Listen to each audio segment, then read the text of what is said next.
So ayan mga pare ko, ipapakita ko sa inyo kung paano i-fold ang ating B-Bike phone na binili sa atin ni Sir Eugene at Sir Joe Marco. Yes. Patago-tago pa si Sir Joe Marco. So una, ito, pwede ito ibaba. Ayan o. Ayan. Pwede rin itaas. So, baba ko muna itong upuan pala. Ayan. Ayan. So, release muna natin. Unahin natin ito dito. Pagka quick release nito, ayan, dito naman, yan. And then, may spring lang yan para itaas. Okay? So, gano'n. Dating B-Bike. Ayan.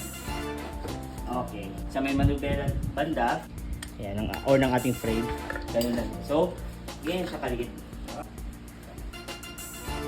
Unfold na natin at para makita nyo yung test ride na ni Sir Eugene. And mas naging foldable talaga ang ating B-Bike Fold ngayon kasi kita nyo yung ating stock na pedal. Ayan o.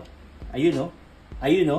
So yan ang bagong update sa ating B-Bike Fold. Okay, go Sir Eugene. Dandan lang o ah. Ayun o. Ayun o. Naka high speed mode. Ayan. So meron din itong low speed. Pwede rin siyang iset para sa mga beginners. Ayan. Thank you Sir Mark ha. Ayan, thank you. Ayan na. So meron itong 48 volts and 10 Ah na lithium battery. Ayan, makikita nyo meron itong horn, meron itong headlight, tail light, tsaka brake light. Ayan o. Thank you Sir Eugene. Okay. Ayan, thank you so much. So that is our B-Bike Fold. Yes!